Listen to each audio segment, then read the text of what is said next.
The public has a long-held fascination with detectives. Detectives see a side of life the average person is never exposed to.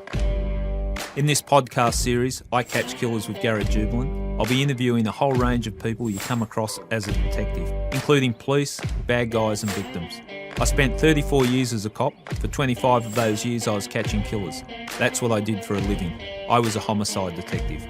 I'm no longer just interviewing bad guys. Instead, I'm taking the public into the world in which I operated. The guests I selected have amazing stories from all sides of the law. The interviews are raw and honest, just like the world they inhabited. No one who steps into the world of crime comes out unchanged. Join me now while I take you into this world. Welcome to another episode of I Catch Killers. I think it's appropriate for a listener warning today, due to the fact we will be discussing investigations of a tragic nature in some detail, which listeners may find disturbing. Welcome to another episode of I Catch Killers. We're recording at Cafe Katana in inner Sydney suburb. Today's guest, retired Detective Chief Inspector Wayne Hayes. At the time of his retirement last year, is probably one of the state's most experienced major crime investigators. I was fortunate enough or unfortunate enough to work with Wayne during a large portion of my career. He's been around as long as I can remember being in major crime. We spent time together in Homicide, a long time in Homicide. Though we weren't on the same team, we worked a couple of jobs together. We were also inspectors at the same time together at Gang Squad during the rise in the conflict in the between the two bikie gangs. How would I describe Wayne Hayes? He's been described as quirky. Some might say, no, you'll get your turn. Oh, okay, sorry. Some might say slightly dysfunctional. I say it in the nicest sense. It's like those little bit out there detectives you see on TV series. A little bit operates or marches to a different beat from others. But he's a very experienced officer. He's worked on a lot of investigations. Some of the investigations that we're going to talk about today, the murder of Peter Forsyth, which was a off-duty police officer that was stabbed and killed. There was another officer also stabbed during that incident. That's one of the investigations Wayne ran. He also led the investigation into Dianne Brimble. People might remember the name. That was the lady that died on the P&O cruise, and it was a very sad situation. Also led the investigation into the death of Jake Kovko over in Iraq. He was the first, I think that was in 2006. He was the first Australian soldier killed in Iraq, and Wayne, during that investigation, actually went over to Iraq to investigate what had occurred. There's a number of other investigations that Wayne's been involved in, high profile. He was also seconded over to assist Western Australia with the investigation in the death of Corrine Rainey, which was another high-profile investigation in WA. So, Wayne Hayes, welcome to I Catch Killers. Thank you, and I prefer the term eccentric, thank you. I think we could work with eccentric. Okay, thank you. That's fine. We'll run with that. How have you been? I've been good, retired, approaching 3 years now. Yep. Yeah. So, just enjoying the life as much as I can with COVID lockdown, so to speak. It is a strange world we're living in at the moment. It is a very strange existence. Anyway. Before we go on, I've always been a stickler for the rules, and on advice from my legal team, do you give me permission to record this conversation?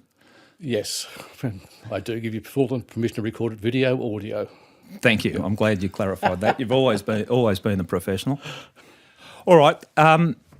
Tell me about the Wayne Hayes. Wayne Hayes before he joined the police. Grew up in Queensland. Went to a fancy school, including a boarding school. Played rugby, and prior to joining the cops, I was at Queensland Agricultural College, and that in 1973, I realised that wasn't for me. What were you studying? Or? Horticulture. That was going to be your future. You'll think flowers, think landscaping and okay. Fruit, things like that. Mainly landscaping. Yep. And so, growing up, rugby was a big part. Yeah. Yeah. How? What level were you playing at? At school, I was first 15. Yeah, and enjoying that. I was on a rugby scholarship for my last year. Yeah. Oh, very good, very good. Now, you, before you joined the New South Wales Police, in fact, joined the Queensland Police. I had just under 5 years there, all in uniform duties. A couple of months in the country, just outside Brisbane, non-event really.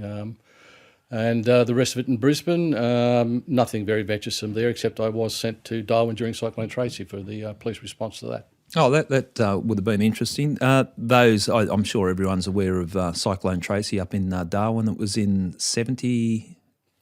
Christmas 70th. Oh, actually, it's just on the cusp of Christmas 70th. A cyclone that basically wiped out Darwin. How long were you up there for the response? Well, it wasn't very long. I think it was either 7 days or 10 days. They sent us up. I was at Gatton, just outside Brisbane. It's sort of like Lithgow-ish type distance in New South Wales from Sydney.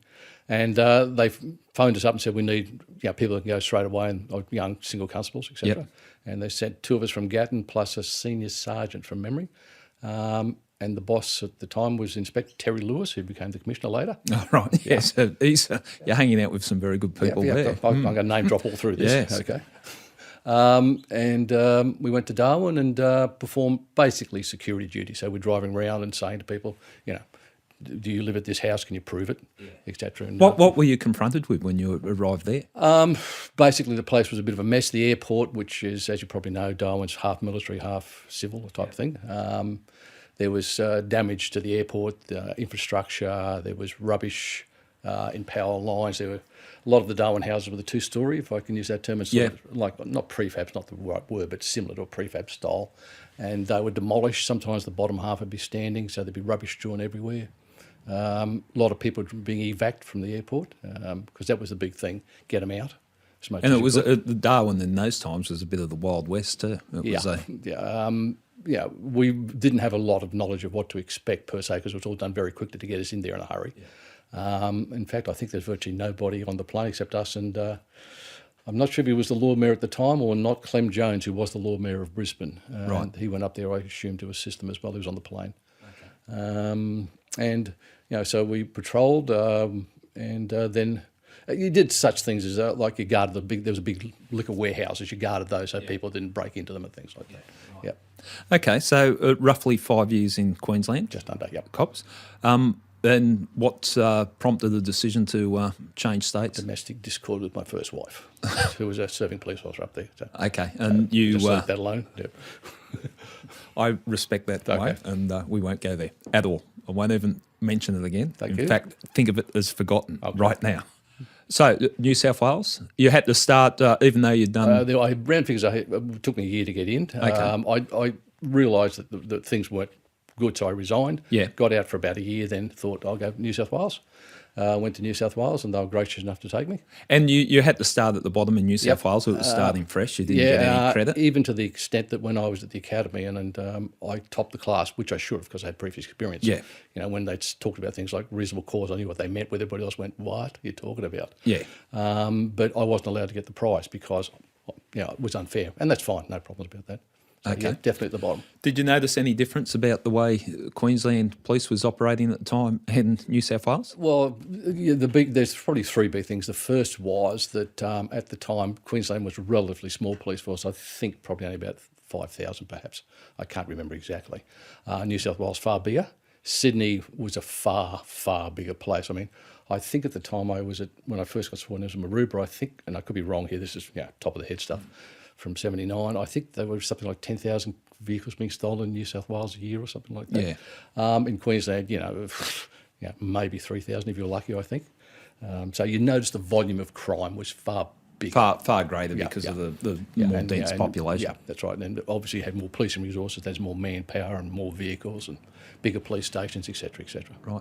And what was your career in New South Wales? How long did you stay in uniform? I was in uniform at Maroubra, then went up to Murwillumbah for 2 years, came back to Central. So Murwillumbah up... near Tweed Heads, yep. Sorry. Came back to the old Central Police Station next to the Central Courts, then went to plainclothes at Darlinghurst. Right. What year was that you went into plainclothes, roughly? Roughly, I think I was just about to get my second stripe, and I think it used to be about 7 years in those days, so somewhere early 80s. Constable first class or senior constable? Mid to late 80s or something like that, yeah. And that would have been an interesting time, plain clothes in Darlinghurst. There were some interesting people up there, some famous names from later inquiries, yes. Some of those names being? Roger Rogerson, who, although I met him once, I drove him to court once. He'd been suspended by that stage. My partner and I actually had his desk, and we used to joke we weren't going to use his telephone, just in case somebody was listening. Fair enough. But you're certainly working at King's Cross. You would have got Not King's Cross, Darlinghurst. Darlinghurst, Yep, sorry. yep. You would have got some broad experience. Yeah, it was actually a really good station. It was busy, and you had to work for a living. You got a lot of assaults, a lot of robberies. Because of the nightclub life up there and the amount of people that would go there, including tourists, and the naval base down the road. So when a ship came in, there'd be sailors coming in, so you'd have an influx of people as well from that. So your volume crime was assaults? Assaults, robberies, a lot of breaking and enters in those days, yeah. Yep. And so you'd spent probably 8 years or so, all up, including Queensland, in uniform. What made you steer towards becoming a detective? It actually was not very romantic. I was arresting people for malicious woundings, and in those days you had to actually give them over to the detectives. Right. And I just wanted to process my own bad guys. Yeah. If you caught them, you want to see it right through the end instead of just going hand over. I think that's something that steers a lot of people towards detectives. You get excited, you catch the offender, and then you hand it over, and you've lost control of it. So I think that's a motive for a lot of people. And it felt like the right fit for you? Surprisingly, yeah. In uniform, a lot of uniform police go with detectives. They go, yeah. But no, I loved it. The fact that you could, do a major investigation, do it thoroughly, prepare a brief of evidence, court experience, et cetera, et cetera. Yeah, it was great. Yeah. And major crime, what steered you towards major crime? It didn't. I was at Redfern. I went to Surrey Hills and then went to Redfern for a short time. And at Redfern there was a murder over there, and I investigated and just cutting it short, charged the offender who was a juvenile. So I can't go into that too much. And shortly afterwards, I went to major crime to the drug squad. I was asked to go there, and while I was at the drug squad, they were looking at this young person committing other murders. And so they put me on that, and then we solved that murder as well. So I was left at homicide. Okay. So sort of default more than asked to go. Yeah. Started off in drug squad, but following leads up on a homicide. And what was it about homicide? Because you've spent, I'd say, the majority of your career has been in homicide. 13 years, I think it is. Yep. Yes. Homicide, yep. So what steered you towards homicide? What was about the nature of the work? I find it very rewarding. I term it a bittersweet moment. I've used that term before when people have asked me. I've had lots of what I'll term moments I've enjoyed saying to victims or something, I've solved this crime or I've helped you or whatever. And it doesn't have to be, it could even be, somebody you help get in their house type thing, right? It doesn't have to be a crime's occurred. But with homicide, I love phoning somebody up, somebody's mother or wife or whatever, at 3 o'clock in the morning and saying, we've just arrested somebody, because they were so relieved that, they had some justice or, what do you want to call it, some release themselves. But on the other hand, it's a bittersweet because with the police, we should have stopped it. Yeah, that's an interesting way of looking at it. It's one of those things, but it's probably in my police career, the best feeling I've ever had is to say, when somebody's relative, we've solved this, we've arrested whoever. Most rewarding, because it is a big responsibility. But it's interesting what you said there about whether police, we should prevent it, like the homicide. We do we come in after the event, don't we, with homicide? So we're reactive, and sometimes I understand what you're saying. Maybe we should have prevented this before it got that way. But rewarding, contacting the victims, but you also carry the weight of a lot of victims. Yeah. Because not all crimes are solvable or solved. I hope that I've never, and I can't think I have, I've never promised that to a victim I'll solve their crime, because, it's my view is that you can't guarantee it. You really can't guarantee how let down will that person be. So to my knowledge, I've never promised, and I've promised that I'll do the best I can, that it'll be a thorough investigation, whatever you like, okay? Whichever phraseology is appropriate, because every victim is different. For lots of reasons. You take it on, you've got to represent them, you've got to represent the police force, service, whatever it was in those days, you've got to represent the justice system to a certain extent, and you've got to represent yourself, your own values, your own integrity, your own personal traits, etc. There's a lot happening, isn't it? You're coming into someone's life, and I'm talking the victim's family, at the worst possible time in their life, and you're coming into their life. And so the emotions are at the extreme. And I'm sitting here opposite you knowing that there's an experienced homicide detective without seeing it, but I know you would have been abused by victims as much as thanked by victims, and that's just part and parcel of it. And that's sometimes even when you solve it, because they don't understand the court system. And there's plenty of examples of that where, I have my, I have my dislikes of the judicial system, okay? But all in all, you compare it all around the world, it's pretty good. Sorry about that. But, well, you may have a different view right now. Strangely, most recently I've just seemed to have changed my views. But no, I understand what you're saying. It's the best of a bad lot. Basically, yeah.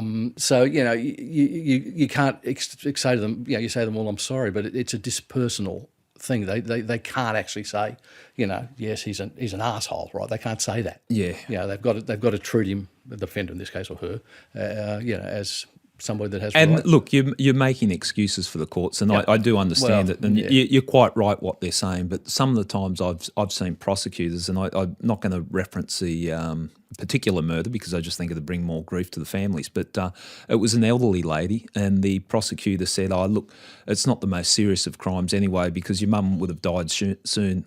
And I just watched the look on the victim's face, and they were just mortified that someone could be that insensitive to come out and say that. It is a problem. I mean, it is quite common that the lawyers will address the court and say it doesn't fall into the worst category of offence, which is a judicial principle. I understand that, but it doesn't go down very well with families normally because they've lost a loved one. Yeah, because I've taken on a couple of legal people about that, just about the mannerism and all that, and I think the easiest way to get your point across is how would you like to be treated like that if it was your loved one? And I think that sort of brings back the reality. It does. On the other hand, it is the system, and the system, because it's a system, has got to address everything, and it can't be individualised. And that's another sort of good thing, bad thing, I suppose, about it. And you're generally the meat and the sandwich because the relatives deal with you more often than they deal with the lawyers, and they trust you or they like you or whatever you like. And you're the explanation person. But and taking back to the positive of what you were saying about the investigating homicides, the thanks you get from the families and the reward you get from solving a crime, it's you just put that in the memory bank, and if you're feeling down, you think about that and you think, well, it's all been worthwhile because we make sacrifices, but the sacrifices are worthwhile. Yeah, that's true. When that comes in, I do remember fondly a lot of the families. I slightly different. I have had some families continue to deal with me. It's not my personal preference. In my view, I'm a reminder of what has happened to them. I 100% I understand because some families I stay in contact with and they almost become like families. Yep. Other people I don't hear from them, and what I've said to them, you reach out to me when you want to reach out, and if they want to speak to me, because otherwise, if I contact them, I'm just a memory of the worst. Correct. And so I understand what you're saying there. One, when we were at Homicide, and it was 98, and you'll remember it, I certainly remember it, I came out for the on-call response, but it was the murder of Peter Forsyth. So you were a detective sergeant at Homicide at the time. I was actually on call that weekend, working that weekend, yep. And myself and Paul Jacob, I think, were on call as well because we attended the scene. Do you want to just talk through the crime? The basic overview, 98, it was 3 off-duty police officers. Were walking on their way home. Yeah, they'd been out to a pub and had a few drinks. Yeah, it was at Ultimo. Yeah, it was William Henry Street at Ultimo. Yeah. Just outside the library there, which is, if anybody knows the area now. They had a few drinks and it was established that they actually hadn't had a lot of liquor. We got video surveillance and blood alcoholic, We really proved to the nth degree that the liquor was not a factor in this. They're walking back to Peter Forsyth's home, which was literally a couple of hundred metres away from where it happened, almost straight down the road, because they were going back there after the drinks. And they're approached by a person, Murray Hearn, and offered to sell what he described as an Ecki tablet, right? Which in fact it wasn't. It was basically an aspirin. Okay. They decided this wasn't right and sort of got involved, and then when it escalates slightly to them saying, stop, we want to have a look at search, etc. type thing, a knife is produced and 2 of them are stabbed. Forsyth is stabbed and Semple is stabbed. Yeah. Forsyth dies basically the scene, although he's pronounced dead at hospital. And thank God Jason Semple survived. Yeah, I remember it. When we got there, we were working out at what was it, the City Central Police Station down near Darling Harbour. Yep. And I went to the hospital and got the dying deposition or declaration from Jason Semple, and it was chilling. And that was speaking to him. So he'd been in hospital, treated for his stab wounds. He was aware that Peter had passed away, and I had to get a statement from him. And I still remember him saying that, like, he was a big kid, and I think Peter was a country bloke, From or grew up in the country, 28 years old, been in the cops 4 years, and we're talking to a couple of teenagers, and then lashed out. And Jason said he thought he'd just been punched. Yeah. And literally, and he was, and this in his own mind, he's laughing at the kid, thinking, "What do you think you're doing? You're punching me. I don't even feel it." Then he looked down and saw that there was blood coming from him, and then he looked over at Peter and that. So it was a tragic crime. What I was just the on-call response. I think you continued on with, but what were the breakthroughs in the case? Basically, a person came forward and said he knew the family, just keeping it simple, okay, but he couldn't take us to the house, okay.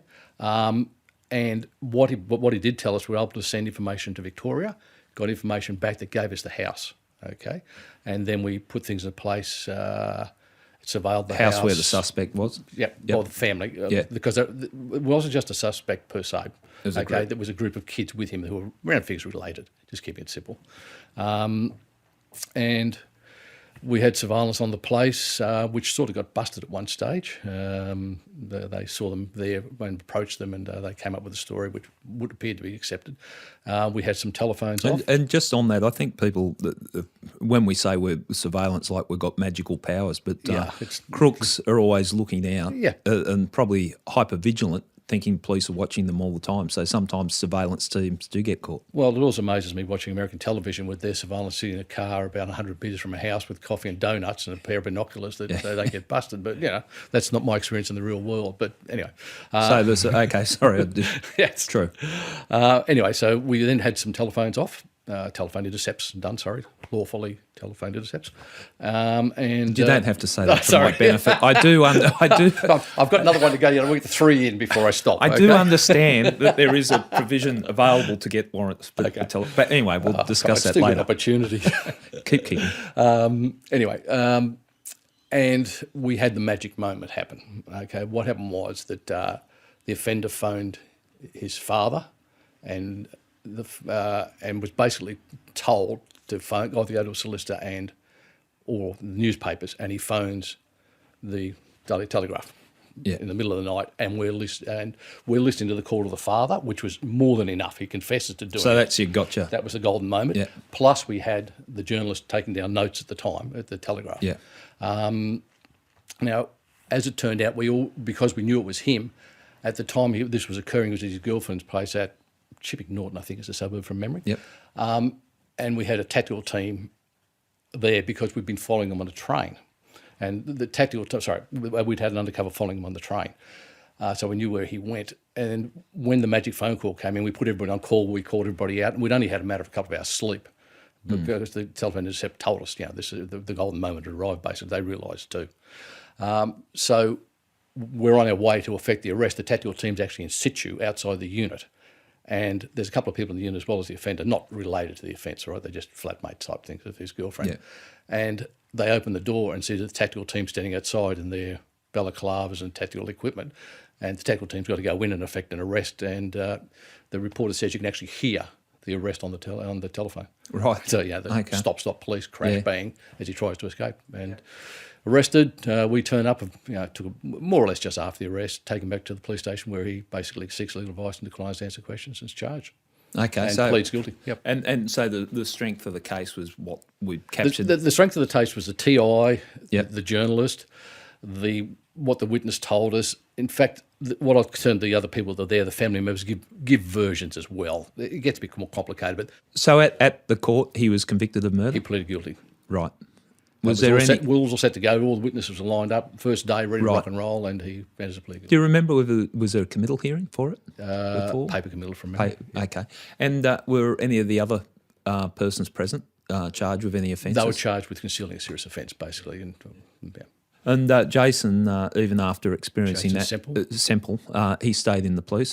For a short time, then, if I've got to remember correctly, he got out and joined the AFP, I think, from memory, the Federal Police. And then he went to private contracting work, I think, thereafter. Yeah. I actually served with his brother at Redfern. And when we were going to make the effect of the arrest, I actually phoned his brother up and asked him to go in the hospital and just see his brother. And I phoned him and said, we've effected the arrest. Because harping back to the victims, I know how important it is for a victim's family to say, not to read in the paper the next day type thing. It is important to keep them informed. And Jason's brother was a police officer. I remember him coming down when I was getting the statement. But he stood back and let us do our work. No, he was very professional with the whole thing. Yeah, I thought that it was a good response, because obviously when it's one of your own, as in the organisation, people demand this, demand that. But I think we had the commissioner come down. Who was the commissioner? That was Peter Ryan. Peter Ryan at the time. He came down and spoke to us. I can't remember their ranks, whether they were deputies at the time or not, but I think they were. Jeff Jarrett came down too. Yeah, I think at the police station. Yeah, when we were at just after, because the crime scene, I think it rained that night, and the crime scene was washed away. More or less, they put a tarpaulin, a bit of plastic over it, but there was a fair bit of damage to the crime scene. Not that it meant very much anyway. The crime scene. That was they're never good ones where you're doing when police are. No murder's a good one, but it just sort of brings it home a little bit more. It's family. I agree with you, and you take it very personally, particularly if you know them, which I didn't. Yeah. But the other thing, of course, is you've just got to be so careful with it, because it's even worse than I hate using the term, but I use a normal murder. All right, because there's that extra scrutiny. It's a police officer involved. You guys will go the extra mile, and you may do what's required to go the extra mile. Yeah. And you've got to be so careful. That's an interesting point. And I know during the briefings at the early stage, everyone said, okay, everyone wants to get results, but let's make sure it stands up to everything at court. And it's double scrutiny. That is important, because people sometimes get driven by the emotion and we'll do this, we'll do that. But no, you've got to be more professional. You've got to have outstanding integrity on the investigation. Yep. Yeah. Well, it was good that it was solved, but it's just such a waste, and it sort of brings it home. And it just shows how fickle life is, because you go to other jobs where someone might be shot 10 times, and it's usually the gangsters, and they live. They do, yeah. And then someone's stabbed with a relatively small knife, and just the wrong spot, and it's stabbed once, if I remember correctly. But I think, if I remember correctly, the pathologist said he's reacted to the knife, and it's done a double cut. Right. So that's why it's such a large wound from one stab. Yeah. Yeah. No, it's a sad one. Speaking of sad cases, and they won't be all sad that we talk about, but one was the Dianne Brimble. For those in the public that don't understand or don't remember the name, Dianne Brimble, I think it was 2002. September 2002, yep. Okay, on a P&O cruise. She went on a cruise, and she was found deceased in her cabin within 24 hours of the cruise. Not her cabin. Not her cabin, yeah.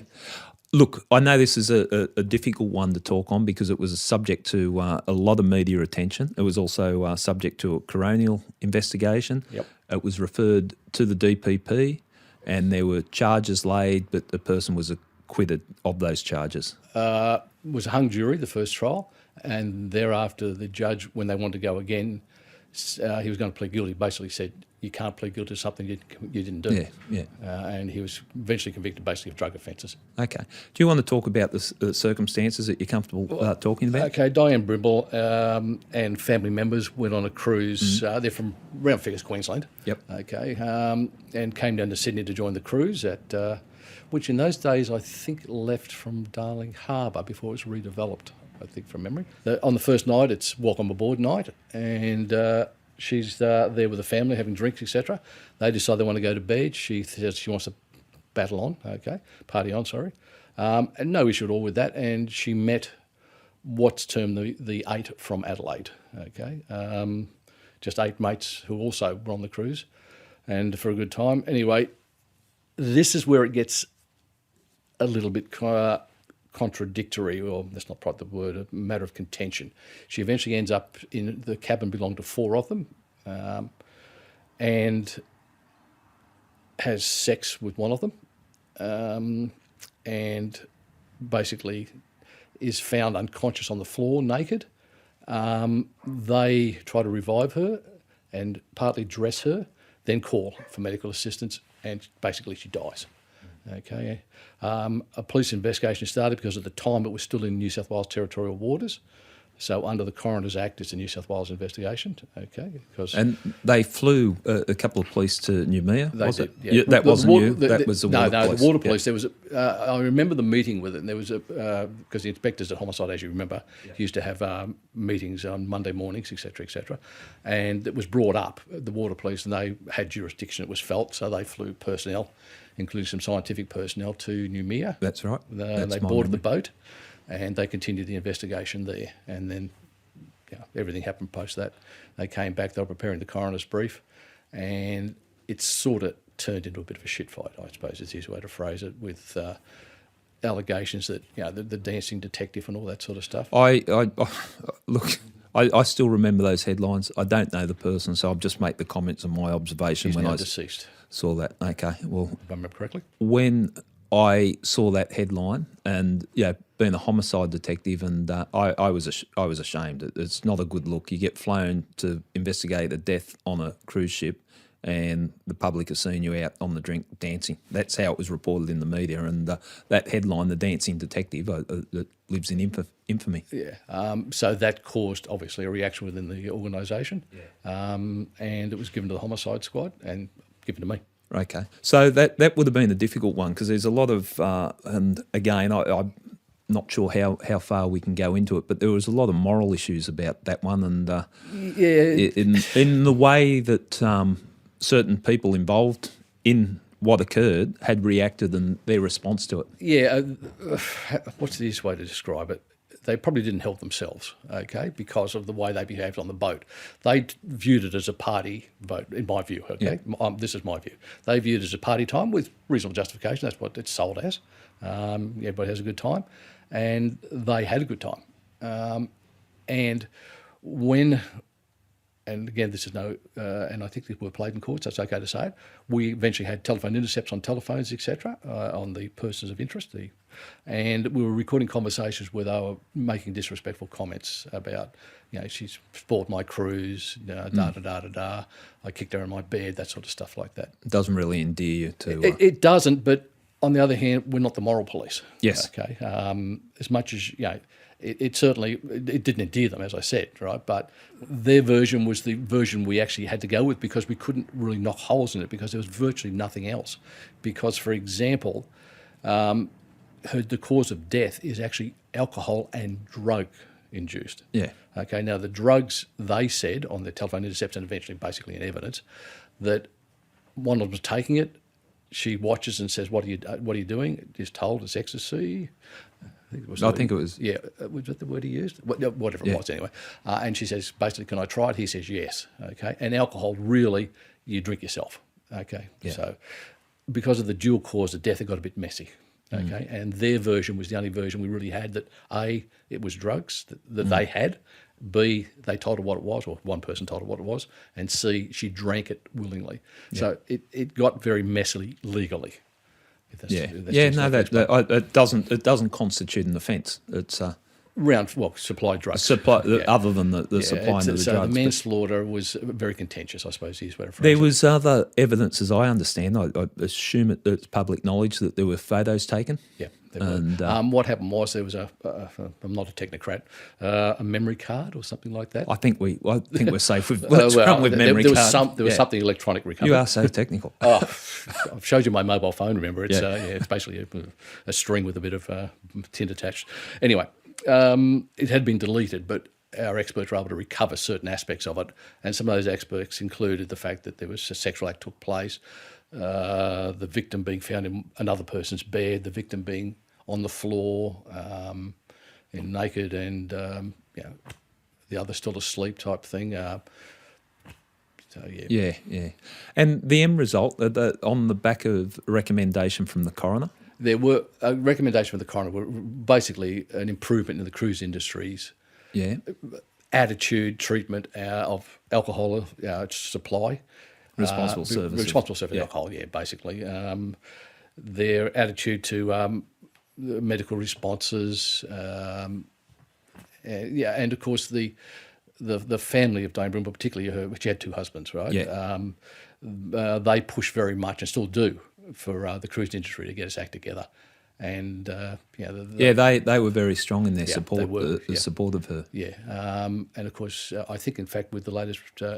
One of the latest incidents that they also spoke out about that too. So they're still involved trying to get the cruise industry not to be, for example, and this came out during the court was produced. No, actually I can't say this, can I? Oh, you can make your mind Say up. whatever you want. During the course of P&O produced a small card with colour photo of, I think it was girls in bikinis on a sun rack or something on a boat. Yeah. And bear in mind, this whole investigation inquest went for some time, okay? And they said something along the lines, come cruising, there's plenty of semen. Right? Yeah. So it was trying to change a cultural... Yeah, the whole culture, instead of... Party boat's fine. Sex cruise, abuse is not fine. Yeah, that's where and that's where that morals aspect comes into it. But the coroner actually referred the matters to the DPP. The coroner referred the matters for to the DPP. the recommending charges. Yep. And those charges were laid. Manslaughter was laid. Yep. As I said, the first trial. One person, or one person. Yeah. It really only centred on one person. Yeah. Everything else, if I can use that term, really centred on maybe one or two other people about what they did. As far as I don't want her in my bed, kicking her out of the bed after that sort of thing. Yeah. Wandering around with just a life jacket on or a beer stubby on their penis, that sort of stuff. Right. Again, that comes in the morals aspect, not the criminal aspect. And so, on the recommendation, the DPP agreed. They prosecuted, and from my recollection, the first time was a hung jury, and then the next time, the judge said, "No, this is not a sustainable charge on the evidence." How did you walk away from that investigation feeling? A little dissatisfied because, even though it's a morals aspect, you still feel a little bit for the victim. Yeah. Okay. In fact, I felt a lot for the victim in that case. It's probably a bad terminology, because, okay, maybe she'd take the alcohol and let's accept it at the highest value that the highest level the offender say, and she knew and took the drugs at her own level. Okay, it still doesn't allow for the degradation of her body or herself afterwards. Okay, and and photographs and things. I just was unhappy with the whole thing. And the family would have been relying on you to get to the bottom of it. It really ended up being an unsatisfactory conclusion for everybody. Even the bad guy. The judge says basically you've been pilloried in the Australian media. So you've really, and of course it is accepted judicial principle that public shaming is actually a punishment. Not for me, apparently. Well, probably not, but we weren't first to mention that. I've got sorry. That's your three. I've got to get third one in. I was thinking. I didn't mean to say that out loud. But how long did you work on that for? And I think to give people an understanding of how much you've got to invest in. Well, bear in mind the coroner's court went in stages. Yeah. I think about 2 years on and off. Yeah, it was on and off at the time. I know it was a tough one for 2 years. Well, it was tough because I didn't satisfy anybody. Yeah. Basically, you didn't get you got a charge against the bloke, but it was for supplying drugs, nothing regarding the death per se. They get pilloried in the media, and with some justification in my point, but nobody ends up. Not that there really is any winners in a death of a person, but it was probably the most unsatisfactory ending I've ever had in one of my inquiries, apart from not ever solving it. Yeah. No, I understand. Very heavy. I'm just going to break it up for a little bit because there's a question that I've had on my mind for a long time. We'll just jump to Gang Squad for a sec. Yep. Remember one of the limited times they put me in charge of the ship and I was the acting commander of Gang Squad. Yep. I walked in there all excited about, finally they've recognised my management abilities as a manager and running the gang squad as an acting superintendent. And I walked in and I said, "Morning, Wayne, how are you?" And to which you responded, "Not fucking well." And then you threw your phone at me from about 10 metres away. I ducked, it hit the wall, bounced, and then landed in the garbage bin. Yeah, slight different version. Okay. I actually thought I said, "Duck your head," right? Because I'd had an unpleasant conversation on my mobile. Right. And so there's only one letter missing, duck or fuck or... Well, whichever, yeah. It's one of those things. And I then threw it over you, more or less lobbed it. But it's not of course, it's not my first time throwing mobiles. No. It's in fact, at my send-off was commented about my mobile throwing ability. It's my stress break for when I get the shits. I said to you, or I said about you at the start of the podcast that you're slightly quirky. You said eccentric. Like I've got a suit on because I was asked to, but I've got a vest on. A vest, yeah. Which was one of my mannerisms. Yeah, you stamp your individuality. I used to wear a backpack instead of, and even to court, which was commented on many times. I wouldn't go in the homicide squad photographs. Do you remember that? Yeah. Well, what were you going through there? Why wouldn't you come in the homicide that's photograph? my eccentricity, I suppose. So just so people understand, like it's like the school photo. Yeah, the school photo, yeah. It's everyone gathers. So everyone on homicide, it's very rare that we're all together, and it was made a big effort to get everyone from the squad together at the one time. And there was one kid in the classroom that didn't want his photo taken. Never. You'll never find a photo of me in that squad, in the class photo. It was, again, my particular take on things, and it centred around a couple of things. The first was, and there's some justification for doing this, is that they included, in my view, people that used to be on strike forces from local area, or what are they called, patrols, local area commands in those days, who had been attached to a homicide strike force and were included in the photo, and then went back to their local area command or whatever. I like where you're coming from there. All right. Now, they're at homicide at the time the photo's taken. Okay, they can argue that one. My view is they're not at the homicide squad. Yep. Now, this is cumulative. The second thing is, a couple of times people who had left the homicide squad came back for the photo because they were in the year that the photo applied to at the homicide squad. My view was, you're X. Yeah. I'm X, right? Nothing so X as an X. But the main thing was, and I think this was only very short-lived, the analysts of the homicide squad were not included in the photograph, okay, because they weren't detectives. Yeah. And I thought that was wrong. So, well, it's a homicide squad, it's a homicide squad, not bits and pieces of homicide squad. If you explained those 3 points to me so articulately back then, I would have agreed with you because I think they're very valid points that you've... Well, I thought they were valid. It again comes back to my I thought you were just mad. Well, crazy hazy. my normal sobre or whatever how you pronounce it. My Frenches are very good. And just quickly while we're on the subject, you could almost tell when, because how many times have you retired from the police? Retired once. Well, no, you've retired once, but how many times have you threatened to retire? To retire or resign, probably maybe up to 10. That's conservative. Yeah. Like as in, Wayne, what's up? Nothing, I'm fucking out of here, I'm retiring. Yeah, I take things sometimes very hard. Yeah. There's no doubt about that. You wear your emotions on the sleeve. I do, and my view is leaving for a short time as far as taking sick leave or taking days off or whatever, because I'm getting quite stressed. Yeah. Or throwing my mobile is better than punching someone. Or I thought it was funny when like the throwing the mobile phone, or times when you've stormed out of the office and said I quit, I'm never coming back, and you hand your gun in and everything else. I've got to hand your gun in though. You do all the dramatic stuff, and people go. And no one even looks up when you're storming out of the office because we've seen it before. It is my normal stress break. Yeah. Well, it's worked because you spent 39 years in the cops in New South Wales. New South Wales, 38 years. Yes. Yeah, it's a long time. Another interesting job that you did, and a difficult job, was the Jake Korka. Yes. That was 2006. Yes. Australia had deployed military to Iraq.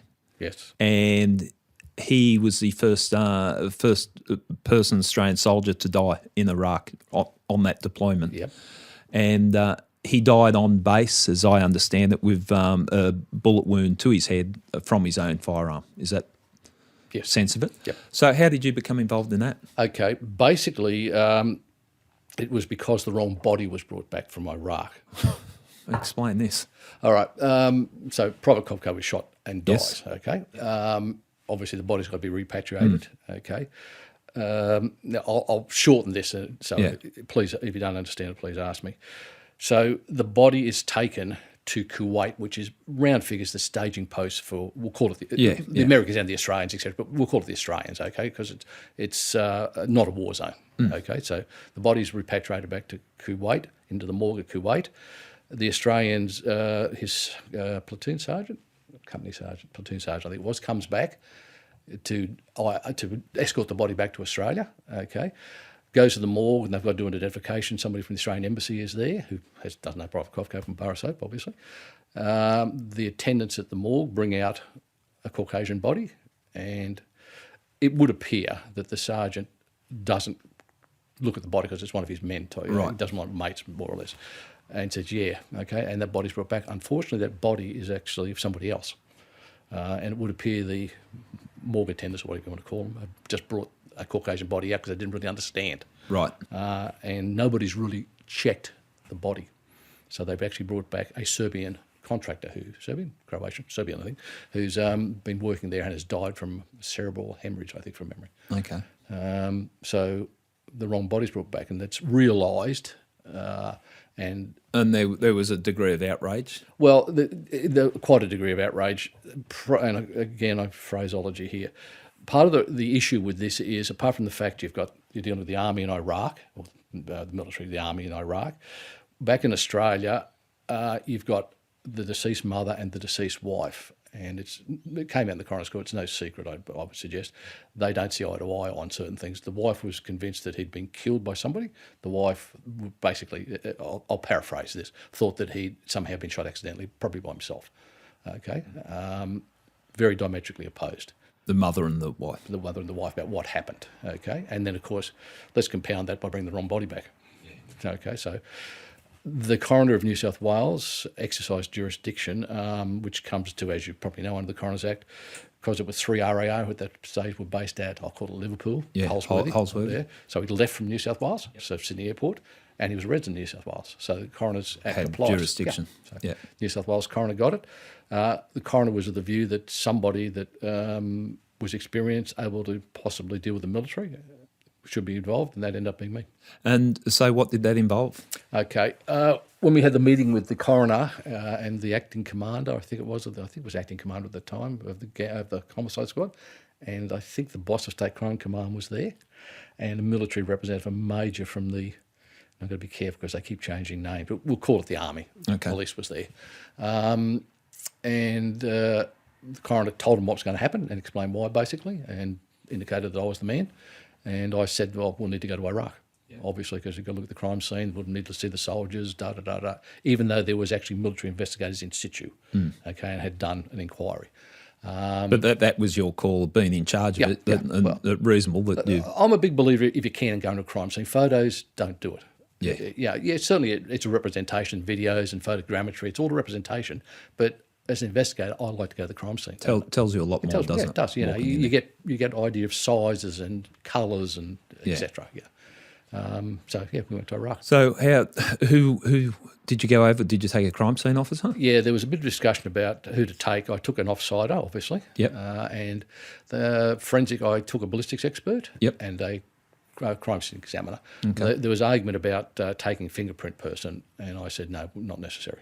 Okay. From what I'd been told. And that was part of the difficulty with it, because it was, my words here, an active combat zone. Because and just so people are aware, and the time diminishes people's memories and that, but it was an active war zone. Yeah, at the time. there was obviously my words here again. The Allies had occupied, defeated Hussein, and had occupied Iraq, Baghdad, but there was still an insurgency still going ahead. So they're still fighting in Baghdad, Iraq. Yeah. Okay, so we went over there. And that would have had its own logistical... because you're a New South Wales homicide detective, and then you're flying into a war zone. Yeah. Before we went, there had to be a risk assessment done, which came back risky. There's a surprise. Okay. But the military, to their credit, and was that your risk assessment came back risky? Well, it's pretty obvious, isn't it? Yeah. But there was mitigation. There's probably a more technical term. Well, I'm not sure, but I get what you're saying. I'm paraphrasing it. There was all sort of risk mitigation strategies like body armour and helicopters and but we get over there, and because it's an active war zone, the military are trying to fight a war, and then they've got 4 guests, if I can use that term. Yeah, they would love you turning up. They've got to look after. They've got to look after us. They've got to apply somebody to look after us, plus accommodation, Plus, we're investigating them. It's not a good mix, is it? Well, it's not for them, because they're not really used to it. Plus, their own investigators have already been there and done their thing, so to speak. Yeah, so I can see the animosity might be too strong, but there would be a suspicion. No, it's not. Animosity is not the right word. The right word was basically, why? Because it's a war zone. our blokes have done their thing, Yeah. and all of a sudden civilian police have come across. And from I think that I know that the pressure you were under, because it was such a high-profile job in the government, and it was our first serviceman lost his life. And the wrong body. Yeah, and so all those sorts of things. So I can understand why everyone was a little bit sensitive on the whole thing. But what did it tell you when you got over there from a homicide detective's point of view? I got the ballistic experts to redo the crime scene, and the forensic crime scene expert to redo the crime scene, and they were lucky that who I sent are top notch. The two that were sent, really good. We sat, and my officer and I, the two investigators, sat down and talked to the. And so people understand ballistics too. They can help with determining the direction of the projectile or the distance and bullet path and other things. So I tasked them with redoing the crime scene and seeing what ballistic evidence was. Had the crime scene been preserved? Yes, it had and it hadn't. I've got to jump back a bit now. This is a bit messy. What happened was when Korka was shot, he's in a row of demountable huts, and he's in a room where there are 3 soldiers, including himself. Double bunk. The army's not that worldly Just yet, I don't think. Cut it. Okay, and a single bed. Okay, Kovco is in one of the double bunks. Very small room, a wardrobe each, a bar, fridge, an air conditioner, and a desk type thing. Right, doors closed because the air conditioner, because it's miserably hot. Okay. Kovco shot, and I explained a bit later about that if you wish. People rush in, they see his mates treating him. He's treated very, very briefly, and then carted next door, as luck would have it. And it was a bullet wound to the head. To the military hospital next door, right? There's an American military hospital next door where he dies, okay? So the scene is secured. An officer and also, as luck would have it, because it was actually the Australian Embassy, there's female military police officers there who are required there for searching females that come in to the embassy, right? They actually want to make some notes, and they watch it being sealed. But the trouble is, it's an active war zone, so the soldiers have all their body armour and their firearms in the room. So the room's got to be broken open again. They go in and get their stuff out, and then it's resealed. So it's more or less kept, but it has been breached at one stage. I personally didn't have a major problem with it, because I wouldn't like to be in Iraq without a firearm or body armour. No, I think the priority would exactly. be. So non-event, even though there was a lot of talk about approach. it. Yeah, okay, so fine. Then the military police come and do their thing. So they go in and they breach the scene by measuring, photographing, etc. So there is some contamination. But then when we get involved, we tell them to reseal it again, which is done. Because what happens is they've taken stuff out of it and they're going to use it as a rec room, basically. Or they're going to take stuff out of it, and use it as a rec room. So it's sealed again until we get there. And it takes us, I think, about 10 days to get there, because there had to be flights and clearances. It's quite some time, relatively to what it would be with normal crime scene. When we get there, we speak to the military investigators, read the statements that they've taken, and it really comes down to basically the people in the room. Okay, who we do electronic interviews with, and to their credit, they did the electronic interviews. Yep. So they were still over there. They didn't. Everybody was still in place. Right. See, this is the problem: is it's not like a murder here where you can virtually go, everybody stop, freeze. Well, it's funny for you going over there, because here we can go. We want that street blocked off. We want this shut down. That, and we can bark out orders. Please come to the police station with me. Yeah, I don't think your authority would have carried a lot of weight over there. It does. Well, I actually had a letter that did carry a lot of weight. Yeah. Which I chose not to use, because there was never really any problem with it as such. The real problem was that we only had a limited time frame there, because it's a war zone, and get you in, get you out. It occasionally got dangerous. Yeah. And they fired a missile at a helicopter. Not that they were trying to shoot me down or the others down. I think it's just luck of the draw. And the second time we were there, we're doing DNA testing, and you can hear a rocket grenade hit the compound wall, and the soldiers stand to, and our blokes got to leave and stand to. And stand to means they get their weapons and man their positions.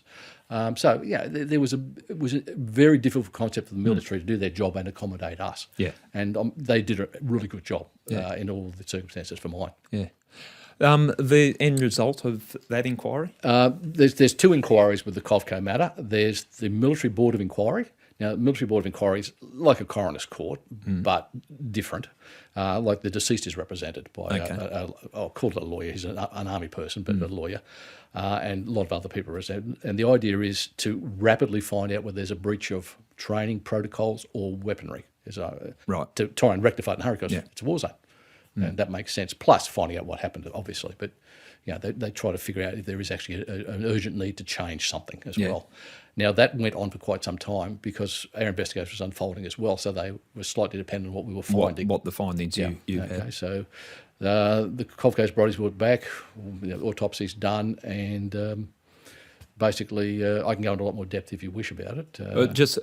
It went to the coroner? Yeah, look, it went to the coroner's court. New South Wales coroner. New South Wales court. The family wanted, and bear in mind, family is wife and mother, wanted an inquest and wanted a jury, so a jury inquest. Okay.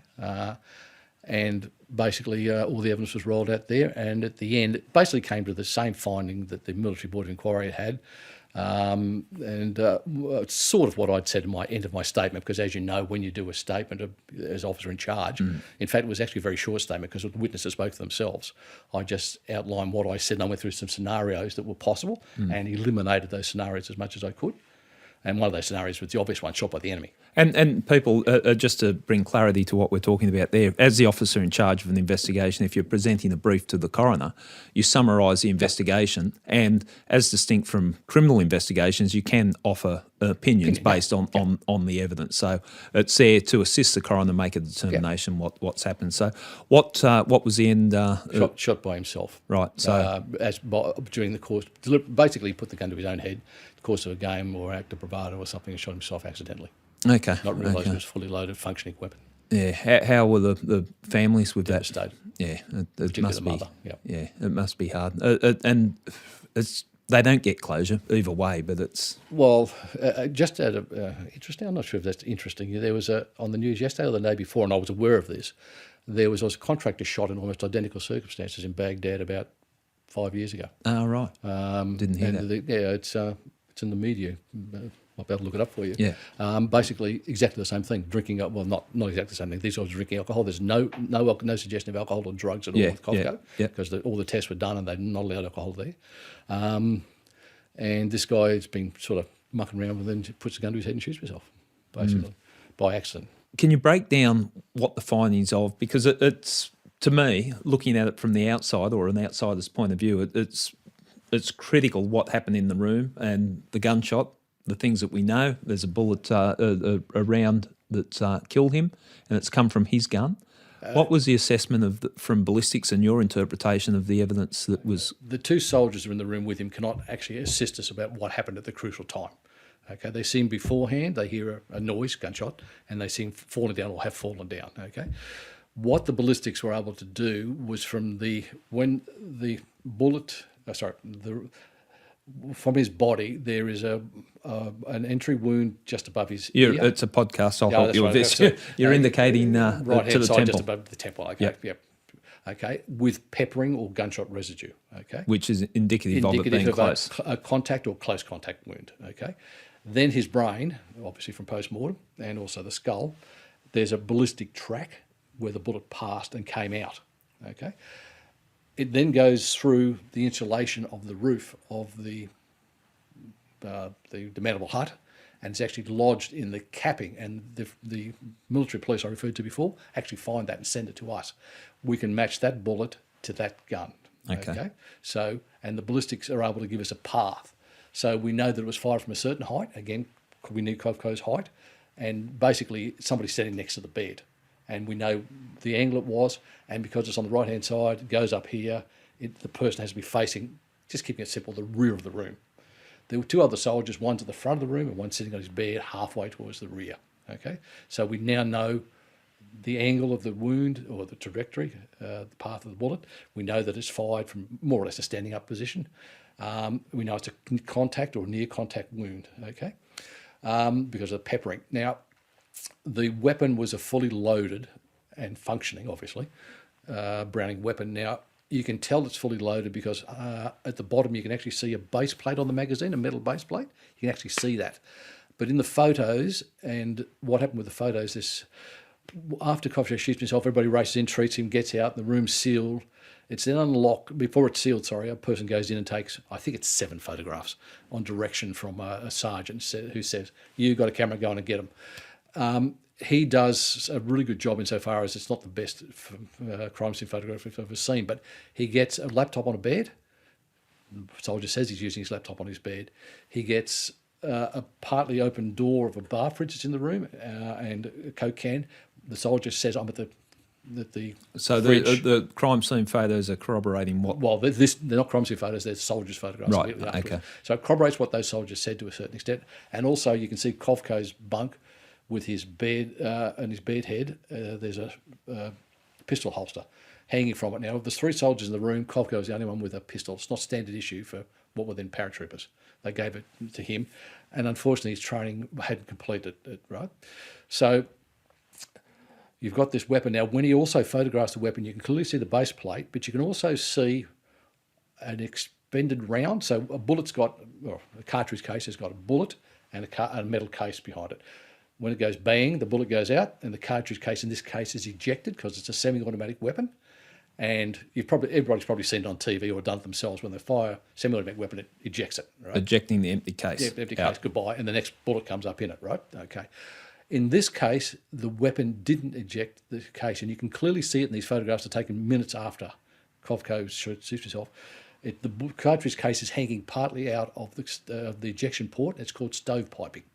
Okay. What it's indicative of is with a semi-automatic weapon, when it fires, the slide comes back, rounds fed up from the spring-loaded magazine. And after the cartridge is ejected, at the same time, then the slide goes forward and pushes the round up and it's ready to rock and roll again. But that all depends on resistance, in this case from somebody holding it tightly, okay, and squeezing the trigger. Now, its medical evidence was the bullet and gases, and it's the gases that cause the main damage to the brain, not the bullet. The gases making the brain bounce around because Kovko's head was shattered or skull was shattered. Okay, the medical evidence basically is the loss of muscle control with Korka, in this case, would be almost instantaneous, and loss of muscle control prevents you holding the weapon tight and preventing recycling. And we had our ballistics people do a hold test, if you want to call it that, and the majority of the times the weapon malfunctioned. That's interesting, the interpretation you can make from that, like breaking it down. And I fully get what you're saying there, that if there's no resistance on the firearm when the trigger's been pulled, the round won't eject The weapon is properly. designed to have a resistance to it coming, it's cycling. And I think those that have spent time on a range see people that are nervous of their weapons, and they're quite often the ones that have those stoppages where the case doesn't eject because their hand's a little bit shaky or a little bit weak. So that's an interesting interpretation.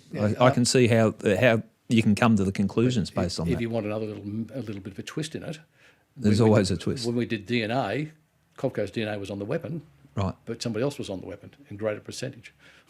Or go right out. How's your interpretation of that? The bloke couldn't explain it. There's a couple of possibilities. Secondary transference is the obvious one with DNA. You're familiar with that term? If I touch you and you touch something, or touch something else, you then transfer it to the other thing. So, and they're in close proximity. Where this happened was in the Australian Embassy, and he was on picket guard, and there are various stations around the embassy where they did static guard, or there was one roving picket, but there was generally a static guard point. And your weapon status was various from unloaded to loaded to action all the way through on this thing. And we're theorising that probably at some stage there's just been secondary transference because they're sitting in sandbags together, or they're sitting in an office together, or whatever. And Korka, unfortunately, just doesn't unload the weapon because he's not used to it, and that's it. And I think, and it's not... it's just the reality. If you carry a firearm, like the police and in the military, it becomes just such an extension of your... because people say, how could you misplace your firearm, or how could you do this? But if you're carrying it every day, it's like your keys, your phone, your wallet, your gun. And, whether that plays a part, I don't know. But people that haven't carried weapons, I don't think can understand that you become that confident that it almost becomes blasé in dealing with weapons. I left my long baton once in a McDonald's when I was in uniform because I took it off to sit in the seat, because you know what I mean, they hang it down, and I forgot. I was just so used to, it's on me, got up, and I had a young kid chase me with my baton. You were, Sir. You were destined to be a great police officer, Hazy, right from the start. Sorry, it's just All right, I think at this stage we might have our a short break, And have you got your notes? I have made my notes, You've done your homework? so to speak. We might have a short break and then we'll come back and we'll talk about some other homicide investigations you've been involved in, a couple of things from our time in the gang squad, looking at the bikies and a few other things, and get your thoughts on policing. Okay. Don't look so nervous. Thanks, Wayne. We'll speak soon. Okay, mate. I hope you have enjoyed part one of retired Detective Chief Inspector Wayne Hayes. I always enjoyed talking to Wayne. He is not your average cop and is very philosophical in his approach to policing. In part two, Wayne will talk to us about other cases he has worked as a homicide detective. See you soon. This podcast series is brought to you by True Crime Australia. Visit eyecatchkillers.com.au for additional materials such as articles on what you heard, videos and galleries. You can search for the Eye Catch Killers with Gary Jubilant official group on Facebook and join in with discussion. See you for the next episode of the podcast.